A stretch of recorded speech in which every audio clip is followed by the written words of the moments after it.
तुम्हाला आवडतात का मेदूवडे खायला? मला तर बाबा खूप आवडतात आणि झाले तर एकदम टेस्टी होते.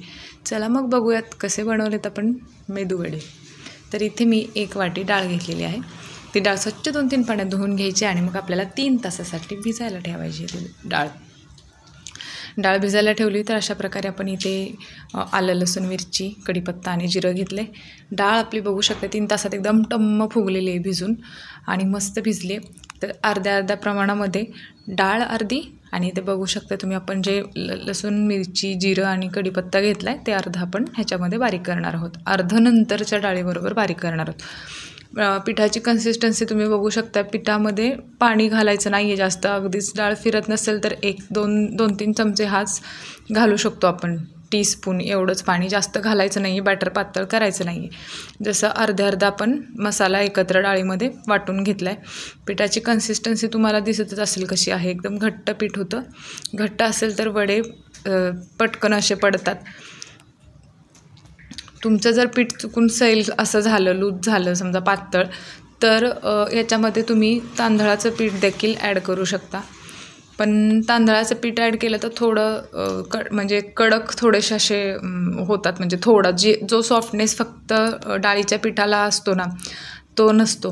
त्यामुळं तुम्ही शक्यतो पाणी कमी घालून 1-2 चमचा, ते पण डाळ फिरत नाही मिक्सरमध्ये म्हणून तेवढंच फक्त पाणी त्याच्यापेक्षा जास्त पाणी घालायची गरज नाही, घालूही नका. छान भिजल्यानंतर एकदम मस्त डाळ बारीक होते. त्याच्यामध्येच ते वाटण बारीक करायचे आपल्याला, दोन्ही सेम क्वांटिटीमध्ये घेऊन अर्धं. ह्याच्यामध्ये मी चवीनुसार मीठ घातलेलं आहे. अर्धा-पाऊण चमचा मीठ लागलं होतं, तेवढंच मी मीठ ह्याच्यामध्ये ॲड केलेलं आहे. बाकी सोडा वगैरे काहीही घातलेलं नाही आहे. त्याच्यामध्ये आपण नंतर चिरून कोथिंबीर घालायची आहे. कोथिंबीर घालून छान असं फिरवून घ्यायचं आहे. तेल गरम करायला ठेवले. तेल गरम झाल्यानंतर एक अशी पळीसारखं आहे ते चमचा, पळी घेतली तरी चालते. त्याला पाठीमागच्या साईडला पाण्याचा हात घेऊन पाणी लावायचं आहे आणि अशा प्रकारे मी जसा वडा तिथे ते ठेवलं ना बॅटर, त्याच्यावर ठेवून मध्ये गोल आपण बोटाने त्याला गोल पाडायचं आहे आणि तव्यामध्ये सोडून द्यायचं आहे. पाणी लावल्यामुळं ते इझिली निघून जातं लगेच ते. तर अशा प्रकारे इझी आणि सोपी ट्रिक आहे तुम्हाला वडे करण्यासाठी. तुम्ही डायरेक्ट आपण भजे जसे सोडतो तशी सोडली तरी चालते. एकदम छान होतात ते पण. म्हणजे असं काही नाही की मेदूवडा आहे म्हणजे तो त्या शेपमध्ये खायला पाहिजे वगैरे. चव महत्त्वाची. तर अशा प्रकारे तुम्ही नक्की ट्राय करून बघा. ही एकदम सोपी रेसिपी आहे. बघू शकताय तुम्ही एकदम छान मस्त, खाली चिटकत नाहीत, लागत नाहीत आणि खूप जास्त तेलही लागत नाही. महत्त्वाचं म्हणजे वड्यांना बिलकुल तेल धरत नाहीत. सोडा घातल्यानंतर थोडे वडे तेलकट होतात, पण ह्याच्यामध्ये तेल नाही धरत वड्यांना आणि कमी तेलात एकदम छान होतात. जास्त तेलाची गरज नाही आणि काही नाही. एकदम सोपी ट्रिक, छान आणि पटापट होणारा नाश्ता आहे.